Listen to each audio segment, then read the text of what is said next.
오늘 우리 삶의 여정을 잠시 멈추고 마음의 양식이 되는 이야기에 귀 기울여보는 시간을 갖겠습니다.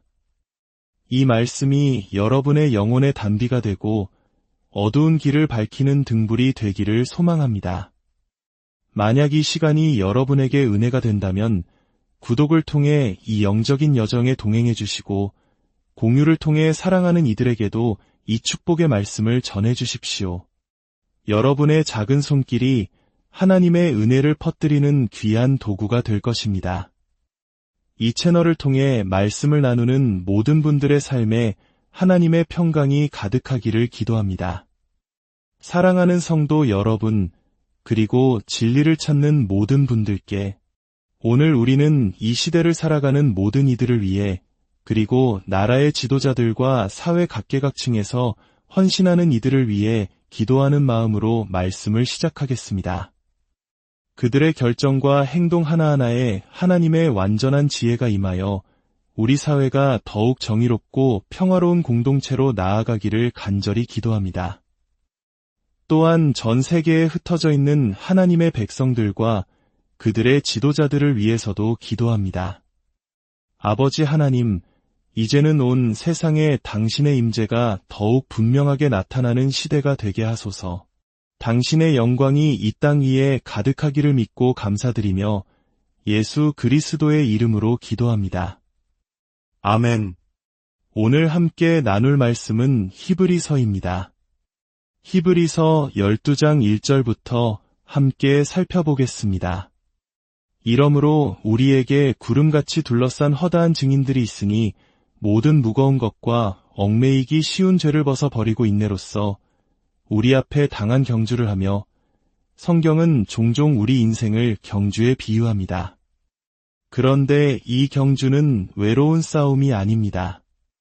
말씀은 우리에게 구름같이 둘러싼 허다한 증인들이 있다고 말합니다. 이 증인들은 누구일까요?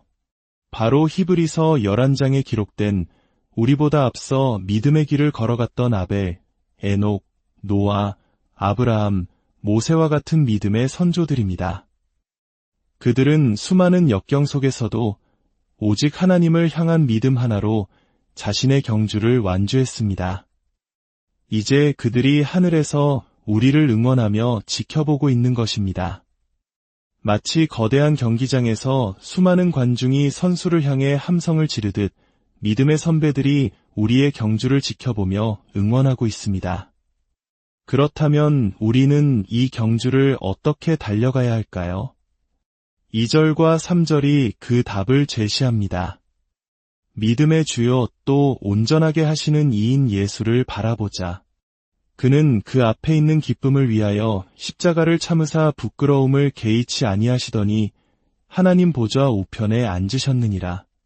너희가 피곤하여 낙심하지 않기 위하여 죄인들이 이같이 자기에게 거역한 일을 참으신 일을 깊이 생각하라. 여기에 핵심이 있습니다. 우리의 시선은 오직 예수를 향해야 합니다. 경주를 하는 동안 우리는 주변의 소음, 세상의 혼란스러운 뉴스, 우리를 낙담시키는 사람들의 말에 쉽게 시선을 빼앗깁니다. 왼쪽을 보고 오른쪽을 보고 땅을 보며 달리다 보면 우리는 길을 잃고 지쳐 쓰러지게 됩니다. 세상 시스템은 본질적으로 혼란스럽기 때문입니다. 하지만 성경은 우리에게 단 하나의 방향, 예수를 바라보라고 명령합니다. 그분은 우리 믿음의 창시자여 완성자이십니다. 우리의 믿음은 우리 자신에게서 시작된 것이 아니라 예수 그리스도로부터 시작되었으며 그분에 의해 완성될 것입니다. 예수님께서는 어떻게 그 험난한 십자가의 길을 완주하실 수 있었을까요? 말씀은 그 앞에 있는 기쁨을 위하여라고 증언합니다. 십자가의 고통과 수치를 넘어 그 길끝에서 우리를 구원하고 하나님 아버지의 품으로 인도할 그 영원한 기쁨을 바라보셨기 때문입니다. 그분은 결국 모든 고난을 이기시고 하나님의 보좌 우편에 앉으셨습니다. 우리가 인생이라는 경주에서 지치고 낙심하게 될 때 성경은 우리에게 하나의 강력한 영적 도구를 제공합니다. 그것은 바로 죄인들이 이같이 자기에게 거역한 일을 참으신 일을 깊이 생각하라는 것입니다. 깊이 생각한다는 것은 단순히 머리로 아는 것을 넘어 우리의 마음과 생각 전체를 그분에게 고정하는 행위를 의미합니다. 인간은 본디 두 가지를 동시에 깊이 생각할 수 없도록 창조되었습니다. 우리의 마음을 세상의 문제와 걱정에 고정하면 우리는 하나님의 평안을 생각할 수 없습니다. 반대로 우리의 마음을 십자가 위에서 모든 것을 감당하신 예수님께 고정하면 세상의 문제들은 그 힘을 잃게 됩니다. 이것이 바로 우리가 매일, 매 순간 의식적으로 훈련해야 할 믿음의 습관입니다. 우리의 존재는 영, 혼, 육으로 이루어져 있습니다. 대부분의 문제는 우리의 혼, 즉 마음과 의지, 감정의 영역에서 발생합니다. 우리의 혼은 육체의 상태, 눈에 보이는 것, 귀에 들리는 것에 쉽게 영향을 받습니다. 만약 우리의 삶이 순간의 감정에 의해 좌우된다면 우리는 99%의 경우 하나님의 뜻을 놓치게 될 것입니다. 우리의 인생은 우리가 어떻게 느끼느냐에 따라 정의되지 않습니다. 어떤 사람이 아침에 일어나 오늘은 왠지 내가 개가 된 것 같아라고 느낀다고 해서 그 사람이 개가 되는 것은 아닙니다. 마찬가지로 몸이 아프게 느껴진다고 해서 그것이 나의 정체성이 되는 것은 아닙니다. 기분이 나쁘다고 해서 내가 나쁜 사람이 되는 것도 아닙니다. 우리의 감정은 변덕스럽지만 하나님의 말씀은 영원불변합니다. 우리가 감정이 아닌 하나님의 말씀에 우리 자신을 정렬시킬 때 놀라운 변화가 일어납니다. 말씀은 우리의 감정을 변화시키고 우리의 육신을 치유하며 우리의 생각을 하늘의 것에 맞추게 합니다. 이것이 감정에 휘둘리는 삶에서 벗어나 승리하는 삶을 사는 비결입니다. 다시 본문으로 돌아가 예수를 깊이 생각하라는 말씀의 의미를 더 깊이 파고 들어가 보겠습니다. 2000년 전 갈보리 언덕의 십자가에서 예수님께 무슨 일이 일어났으며 그 사건이 오늘을 사는 우리에게 어떤 영향을 미치는 것일까요? 우리는 흔히 예수님께서 우리 죄를 위해 죽으셨다고 말합니다. 물론 맞는 말이지만 그 안에는 훨씬 더 깊고 놀라운 진리가 숨어 있습니다. 한 가지 질문을 던져보겠습니다. 예수님께서 죄를 지으신 적이 있습니까? 단 한 번도 없습니다. 그렇다면 우리는 의를 행한 적이 있습니까? 없습니다. 십자가 위에서는 놀라운 영적 교환이 일어났습니다. 죄가 없으신 예수님께서 우리의 모든 죄를 자신의 몸에 짊어지셨고 그 대신 자신의 완전한 의를 우리에게 선물로 주셨습니다. 우리의 죄가 그분을 죽음에 이르게 한 것처럼 그분의 의가 우리에게 영원한 생명을 주었습니다. 이것은 단순한 상징이 아닙니다. 예수님께서는 실제로 우리의 죄를 짊어지셨고 실제로 죽음을 경험하셨습니다. 여기서 말하는 죽음이란 단순히 육체에 숨이 멎는 것을 의미하지 않습니다. 성경에서 말하는 죽음의 본질은 영적 분리, 즉 생명의 근원이신 하나님과의 단절을 의미합니다. 창세기를 보면 하나님께서 아담에게 선악과를 먹는 날에는 반드시 죽으리라고 경고하셨습니다. 아담은 그 열매를 먹은 직후 육체적으로 죽지 않았습니다. 그는 930년을 더 살았습니다. 하지만 그가 불순종한 그 즉시 그의 영은 하나님으로부터 분리되었고 영적 죽음이 그에게 임했습니다. 그리고 그 죽음은 시간을 두고 그의 혼과 육체에까지 영향을 미쳐 결국 육체적 죽음에 이르게 한 것입니다. 예수님께서는 십자가 위에서 바로 이 끔찍한 분리를 경험하셨습니다. 인류의 모든 죄를 짊어지신 그 순간 거룩하신 하나님 아버지께서는 아들을 외면하셔야 했습니다. 예수님께서 나의 하나님, 나의 하나님, 어찌하여 나를 버리셨나이까 라고 절규하신 것은 바로 이 영적 죽음, 즉 하나님과의 완전한 분리의 고통 때문이었습니다. 그분은 아담이 저지른 불순종의 대가를 온전히 치르시기 위해 3일 밤낮 동안 그 끔찍한 분리를 감당하셨습니다. 이 진리를 더 깊이 이해하기 위해 우리는 창조의 순간으로 거슬러 올라가야 합니다. 하나님께서 천사나 다른 피조물을 만드실 때와는 달리 인간을 창조하실 때는 아주 특별한 방식을 사용하셨습니다.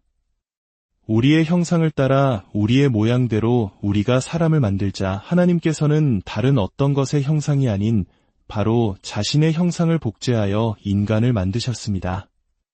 아담은 하나님 자신을 제외하고는 하나님과 조금도 다르지 않은 존재로 창조되었습니다. 단 하나의 차이가 있다면 그는 창조주 하나님께 의존적인 존재라는 것이었습니다. 그러나 하나님께서는 그에게 이 땅의 모든 것을 다스릴 권세를 주셨고 어떤 면에서는 하나님 스스로가 인간의 결정에 의존하시기까지 했습니다. 하나님은 자신의 말씀에 신실하시기에 인간에게 주신 권세를 스스로 어기지 않으셨습니다. 하나님께서는 흙으로 아담의 몸을 빚으시고 그 코에 생기를 불어넣으셨습니다. 이 생기는 단순한 호흡이 아니었습니다. 그것은 하나님의 창조적인 말씀이었습니다. 하나님께서 우리의 형상대로 사람이 있으라고 말씀하셨을 때 그 말씀이 아담에게 영이 되고 생명이 되었습니다. 아담은 살아있는 영, 즉 하나님처럼 말하는 영적 존재가 되었습니다. 그는 동물들의 이름을 지어주었고 그가 부르는 대로 그것들의 정체성이 결정되었습니다. 하나님께서 자신의 창조 권세를 아담에게 이임하신 것입니다. 그리고 하나님께서는 아담에게 자신의 영광으로 옷 입히셨습니다. 아담과 하와는 죄를 짓기 전까지 자신들의 육체를 본 적이 없었습니다. 그들은 하나님의 영광이라는 빛으로 온전히 덮여 있었기 때문입니다. 그들은 마치 불타는 빛과 같았고 에덴 동산을 거니시는 하나님과 구별할 수 없을 정도였습니다. 그들은 하나님의 가족이었고 이 우주를 함께 완성해 나갈 동역자였습니다. 그러나 이 모든 것은 아버지의 말씀에 대한 순종에 달려 있었습니다. 아담이 하나님의 말씀에 불순종했을 때 모든 것이 바뀌었습니다. 그 즉시 그들은 영광의 근원이신 하나님과 분리되었습니다. 그들을 덮고 있던 빛이 사라졌고 그들은 처음으로 자신들의 벌거벗은 육체를 보게 되었습니다. 이때 끔찍한 영적 반전이 일어났습니다. 이 땅을 축복하고 다스리고 풍성하게 하도록 부여되었던 아담 안의 모든 신성한 능력들이 180도 뒤틀려 버렸습니다. 축복의 능력은 저주의 능력이 되었습니다. 그의 안에서 나온 저주가 이 땅의 모든 분자, 모든 흙, 모든 식물과 동물, 그리고 그의 존재 자체를 감염시켰습니다. 이 저주를 다른 말로 표현하자면 쓴맛이라고 할 수 있습니다. 하나님께서 창조하신 모든 것은 선하고 달콤했습니다. 그러나 불순종의 결과로 세상 모든 것에 쓴맛이 스며들었습니다. 하나님의 사랑은 증오의 쓴맛으로 변했습니다. 하나님의 믿음은 두려움의 쓴맛으로 변했습니다. 하나님의 소망은 절망의 쓴맛으로 변했습니다. 하나님의 용기는 비겁함의 쓴맛으로 변했습니다. 아담 안에 있던 모든 신성한 잠재력은 여전히 존재했지만 이제 그것들은 죽음을 향해, 파괴를 향해 작동하기 시작했습니다. 죽음의 공포가 모든 두려움의 주인이 되었습니다. 굶주림에 대한 두려움, 타인에 대한 두려움, 실패에 대한 두려움 등 모든 두려움은 결국 죽음에 대한 두려움에서 파생된 것입니다. 땅과 인간 사이에 쓴맛이 생겨났고 인간과 동물 사이에 쓴맛이 생겨났으며 결국 인간과 인간 사이에 쓴맛이 생겨났습니다. 이 쓴맛의 저주는 대를 이어 전해졌습니다. 아담의 씨앗 자체가 써졌기 때문입니다. 그 누구도 이 저주의 사슬을 끊을 수 없었습니다. 이 사슬을 끊기 위해서는 단 하나, 쓴맛이 없는 순결한 씨앗이 필요했습니다. 흠없는 제물이 필요했습니다. 그러나 아담의 후손으로 태어난 모든 인간은 이 쓴맛을 유전적으로 물려받았습니다. 어떻게 쓴맛에 오염되지 않은 몸을 얻을 수 있을까요? 하나님께서는 태초에 세상을 창조하셨던 바로 그 방법, 즉 썩지 않을 씨앗인 그분의 말씀을 사용하셨습니다. 천사를 통해 마리아라는 어린 소녀에게 말씀이 선포되었을 때 그녀는 믿음으로 그 말씀을 받았습니다. 그리고 살아계신 하나님의 말씀이 그녀의 태 안에서 육신이 되셨습니다. 바로 예수 그리스도이십니다. 그분 안에는 죄의 쓴맛이 전혀 없었습니다. 그분은 달콤한 생명 그 자체였습니다. 그리고 그분은 십자가 위에서 믿음으로, 순종함으로 인류의 모든 쓴맛을 자신의 몸에 받으셨습니다. 우리의 죄, 우리의 질병, 우리의 가난, 우리의 슬픔, 우리의 절망, 그 모든 저주와 쓴맛을 남김없이 흡수하셨습니다. 그리고 그분은 죽음을 이기시고 부활하셨습니다. 그분의 부활과 함께 저주의 사슬은 영원히 끊어졌습니다.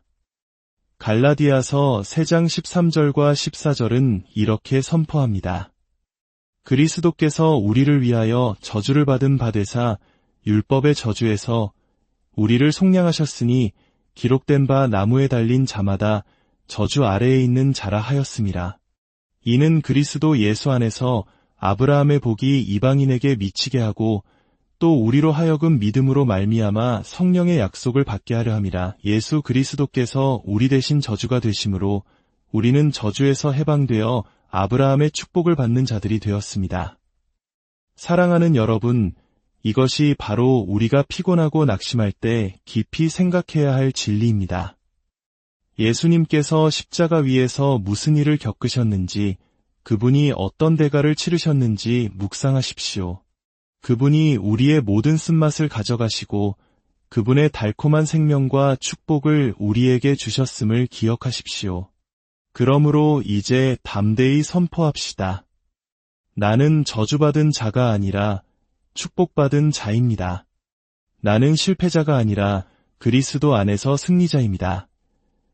이 진리가 여러분의 삶에 깊이 뿌리내려 어떤 폭풍우 속에서도 흔들리지 않는 견고한 반석이 되기를 예수 그리스도의 이름으로 축복합니다.